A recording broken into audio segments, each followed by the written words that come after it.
Hi, welcome back to me and Mon Ami, and we're back on Villefranche Beach where this Citroen Ami was delivered to us on a low loader 3 years ago.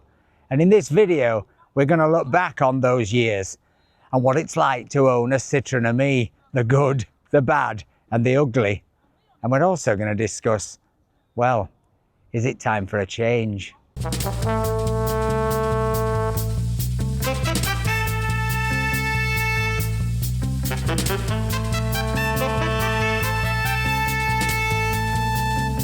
So, can you believe it's 3 years since this thing came into our lives, Mr. Boo?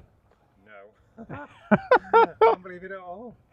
It is remarkable. And I have to say, I mean, when we first spotted this we spotted it in an electronics shop called Darty in Nice. I instantly fell in love with it, but I was super nervous about buying it, not least because A, I didn't have a driving license. Obviously you don't need one to drive this here, but B, it was a plastic car sold in an electrical shop, not sold in a garage, not sold at a dealership in the normal way. And it was only really the fact that it had Citroen on it that made me think, well, it might just work. But, in the run-up to actually ordering this thing, to pressing the button, I joined all the Facebook groups. I read all the horror stories of people, this has gone wrong and that's gone wrong and all the rest of it. And, we did and ah, didn't we? Yeah. We really, really did and ah. And it's tricky because if you do that sort of research on the internet and you go into those groups, they're not impartial. The people who are most angry are going to make the most noise, quite rightly, because theirs has gone wrong. Something's gone wrong with it. And they're there to scream and shout and jump up and down and complain about Citroen's service, etc., etc.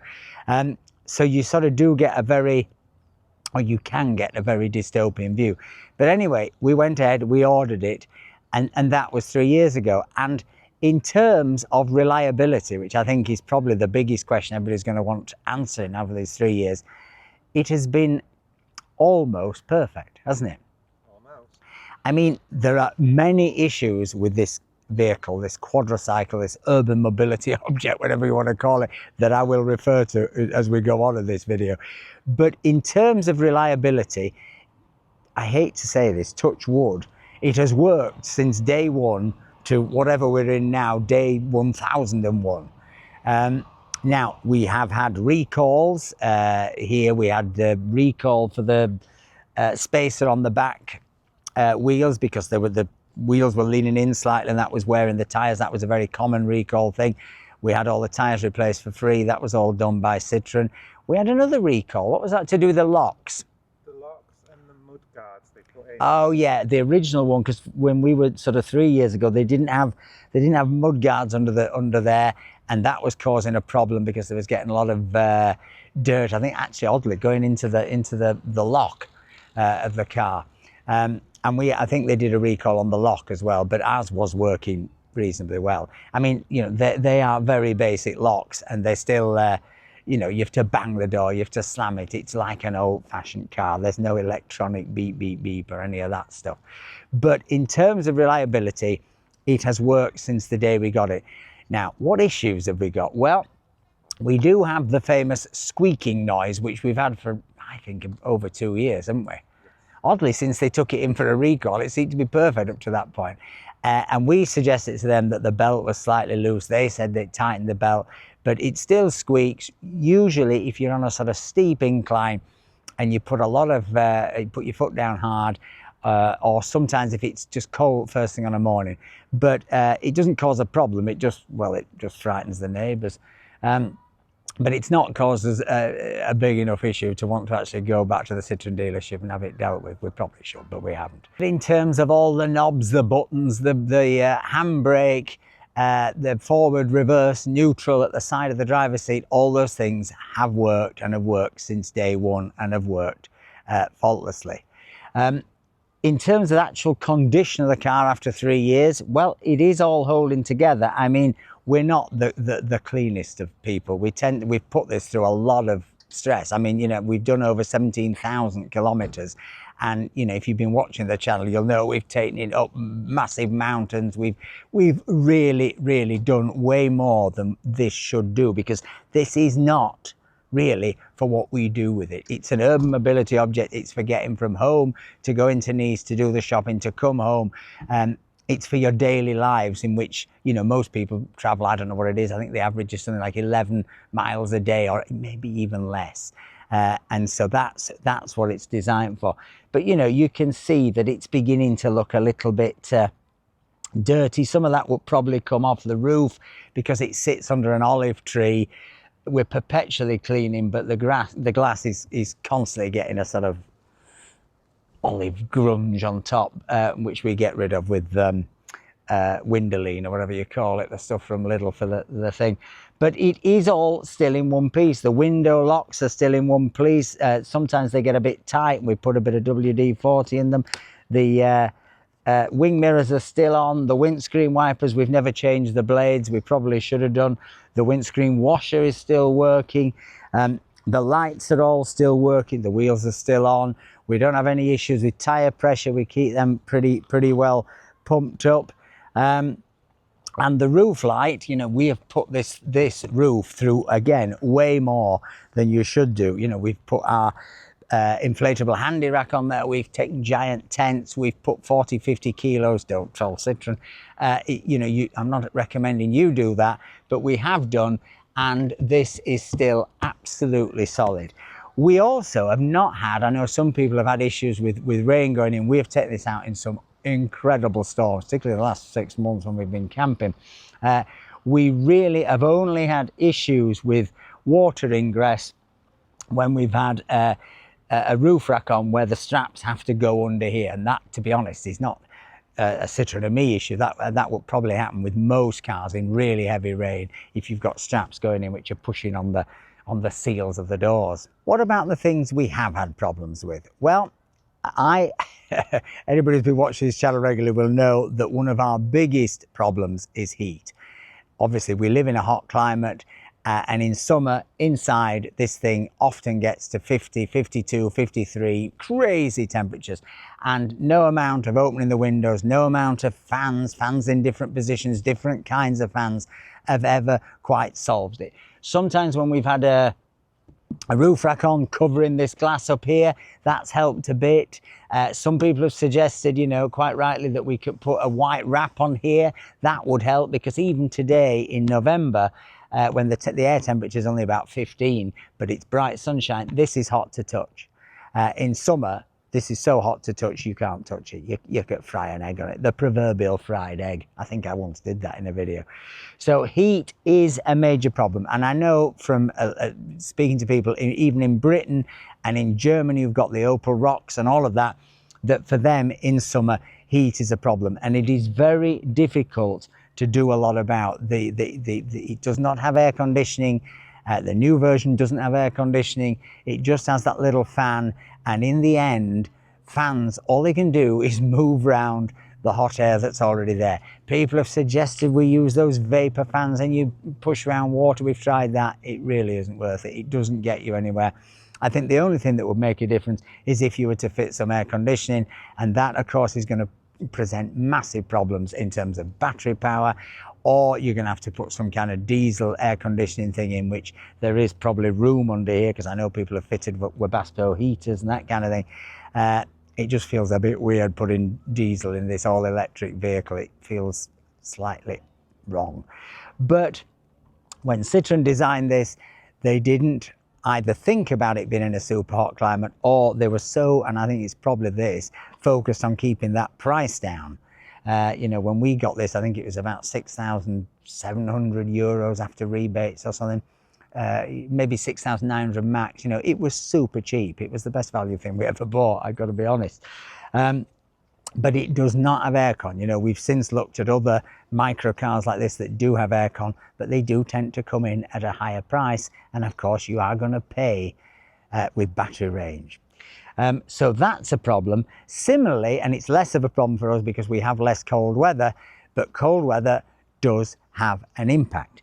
It has an impact on any electric vehicle. It really has an impact on this. I know for a fact that lots of people, again, in more northern countries and in Italy in the cold, and in Britain particularly, it's tricky on a morning, not just for you getting in there because it's cold, but also, of course, the way in which the car performs is altered by the temperature.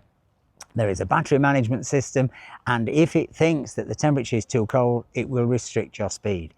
It similarly will restrict the speed at which you can charge it. So you suddenly can find that 2.5 hours from flat to full becomes 4.5 hours. That's a problem. Similarly, if it's too hot, we've had instances where we've gone up a mountain in 80, 90 degrees temperatures, and we've been not unable to charge, but we've been only able to charge at a very slow rate. And if you're trying to get somewhere, that is a problem. Again, if you're using this thing for what it's actually meant to be, 75-kilometre range is absolutely fine for bobbing around town as an urban mobility object. I don't think you need any more. In our daily life, when we're going in and out of Nice, which is about, what, 7 kilometres away? Yeah. 7 kilometres, 8 kilometres there and back, we almost never bother charging in Nice unless the charger is there and it's easier to park in it, and of course we get a free hour in Nice, so we grab it. But there isn't the need to charge. You can top this thing up at home and it's absolutely fine. The other problem, and this applies to us here, and I think will apply to people in much wetter places a lot more, is this thing is an absolute magnet for steamy windows. You can put the anti-buoy spray on, you can put, you can rub toothpaste on your windscreen if you want. All those things help a little bit. You can get some of those damp soaker up of things that like almost like silicone blocks that soak up moisture. They'll help a little bit. But in the end, if it is absolutely tanking down outside, the car steams up with 2 people inside, and your choice is, well, open the window, in which case you either get frozen or the rain starts to gush in if it's coming down at an angle, or you shut the windows and you have the problem with steaming. You can, of course, put the heater on in the car, but then you're going to drain some of the range. Round town, you might think that's fine, put that heater on and that'll solve it. But it is problematic, and we're lucky we don't drive it in the rain a lot because we don't get that much rain, but except this year. But I think if you live in somewhere where you get a lot of rain, you've got to consider, is this absolutely the right car for you? Do you love it enough to be willing to put up with that stuff? And I think that's the key, and that's what I'm going to come on to towards the end of this video, where we actually discuss, is it right for you, and is it any longer right for us? The other thing we've discovered is that this is not the most comfortable car. Now, it is not for the reasons you'd imagine. It is not because it's too small. Everybody who ever gets in this thing, who's never been in one before, always says to us, isn't there a lot of space, don't they? They always say it's like a TARDIS. There is plenty of space for Mr. Boo's 6'2" legs. There is plenty of space for the driver. There is actually plenty of space behind the seats to put your shopping, to put stuff, for your daily life. But the comfort element comes from the seats.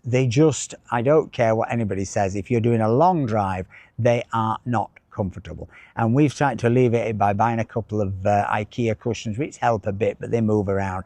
But in the end, I think they're quite expensive, but it might be worth getting the seats reupholstered. You can do that. I've seen people, there's a company near here, I think, do it.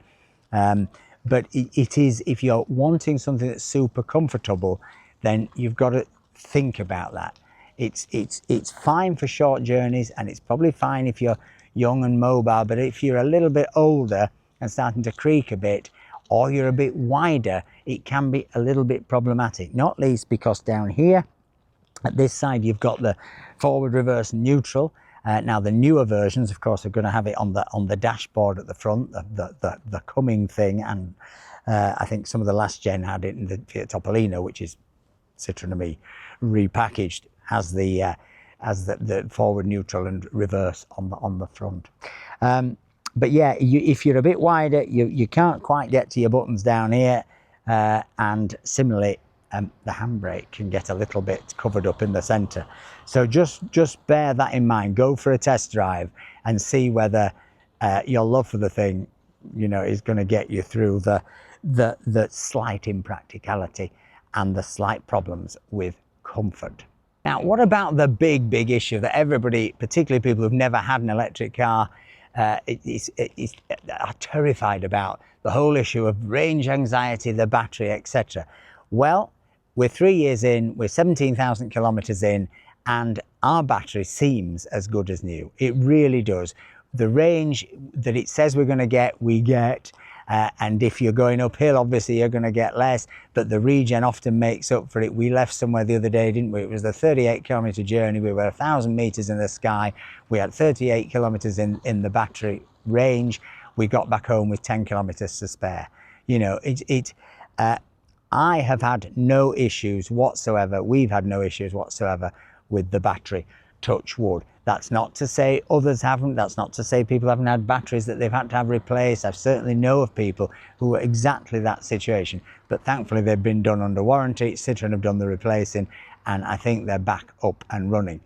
But I don't think the battery or the range is an issue. Now that's going to sound really weird given we've done so many videos in which we almost run out of power, or we use our external power bank, or we're struggling to find a charger. But as I always say, we are pushing these things to its limits. If you're just driving it around town, you should be fine. Which brings me to another issue that I think isn't really apparent for us, but I know has become apparent for many people, say in Britain.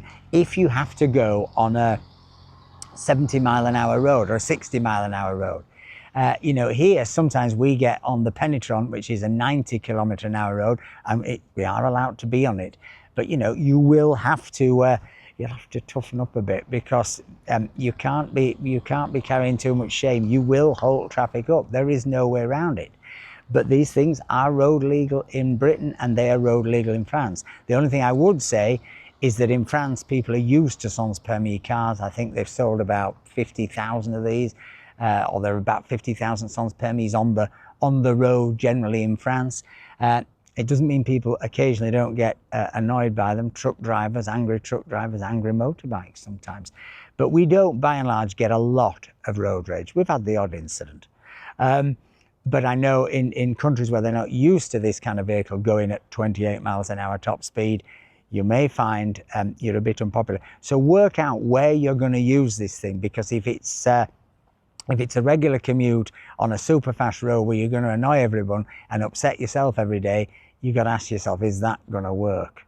Because that does matter in the end. If you're getting this because you're enthusiastic about it like we were, and you love it and you love the idea of it, then it's got to deliver the fun, even if there is a little bit of suffering. But is the top speed a problem? In most urban environments, it is not a problem at all. Most times, even driving on the Promenade des Anglais, which is 3-4 lanes here in Nice, it really is not a problem. You're going every bit as quick as any Porsche or any other car legally, because the top speed allowed on there is 50. So you're 45, there's a lot of traffic, there's a lot of stop-go traffic lights.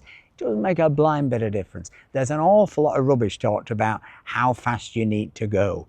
Now again, if you're going between where you live and the town in which you work, and you're going on a fast road, then it may be an issue.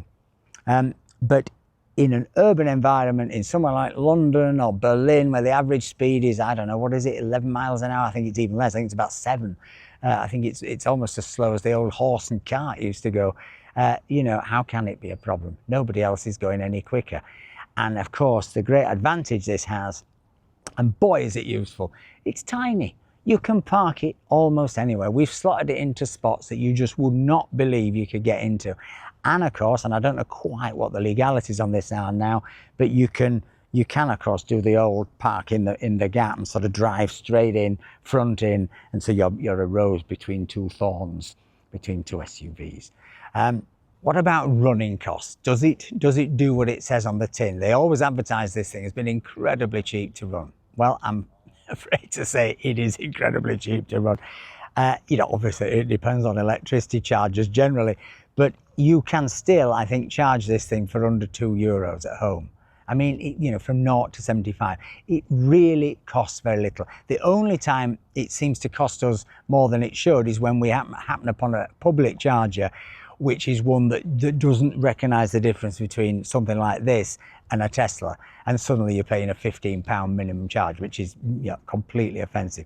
But in terms of charging it at home, running an extension cable out the house and bunging it in, it really comes in at virtually nothing. And if you're lucky to be somewhere where you get free charging like we do here for the first hour in Nice every 24 hours, you could, if you wanted, almost run it for nothing, couldn't you?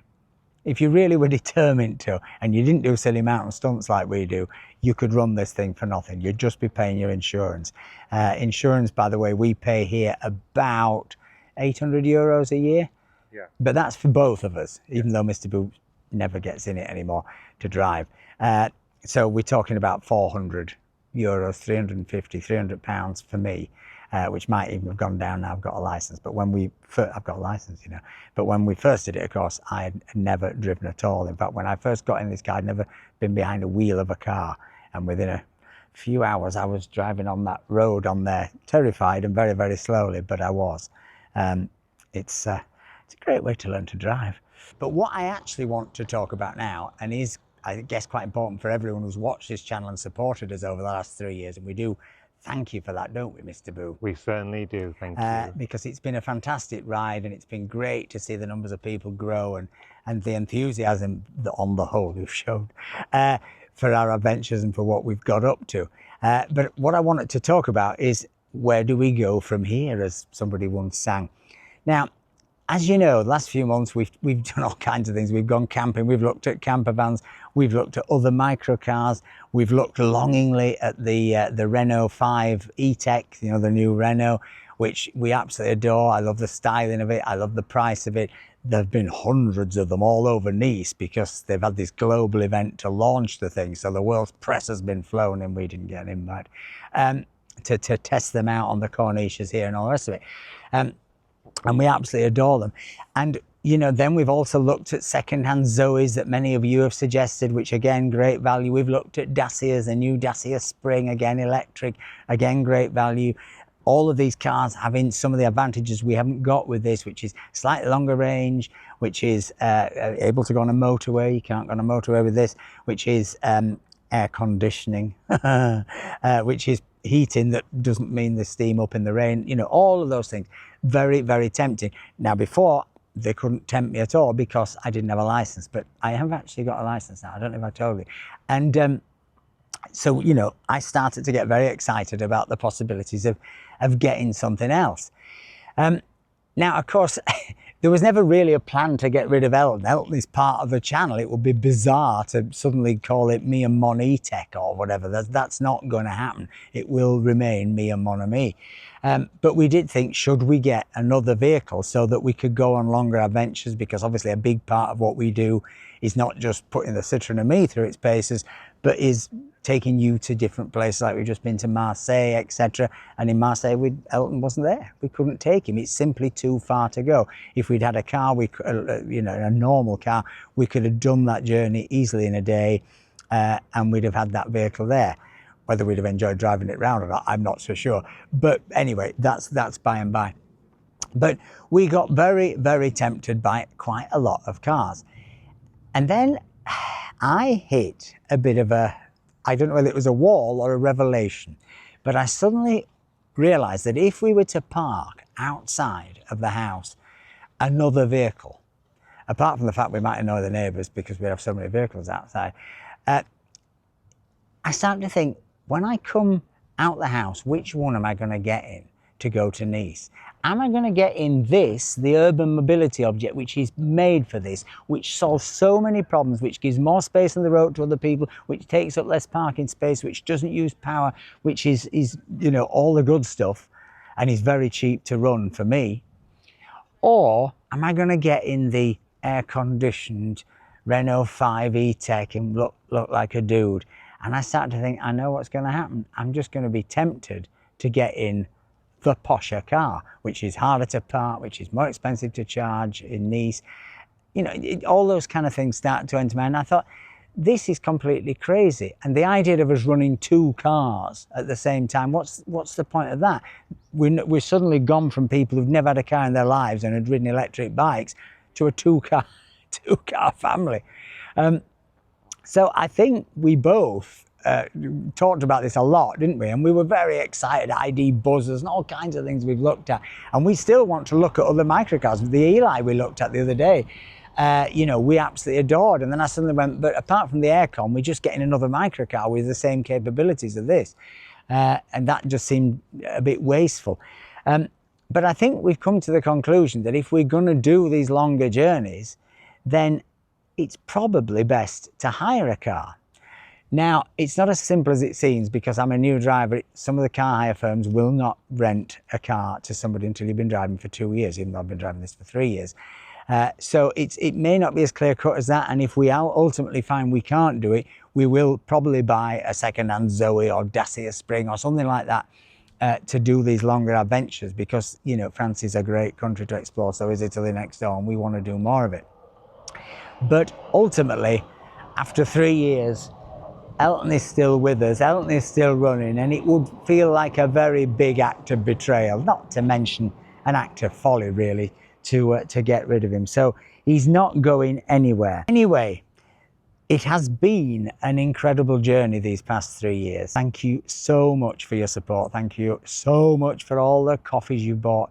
Really, really does make a difference. And for all the comments. We've got such an engaged community. People who love Citroen, people who love the south of France. We're a weird rag bag of people, which you're not meant to do on the internet, but somehow we're just about holding this strange coalition together, and the algorithm is finding you and finding some new people for us.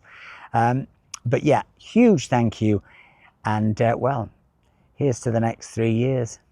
If you've enjoyed this video, please give us a like, please give us a comment, please think about buying us a coffee. It really does help support these ventures. But most of all, folks, remember, stay charged. Bye.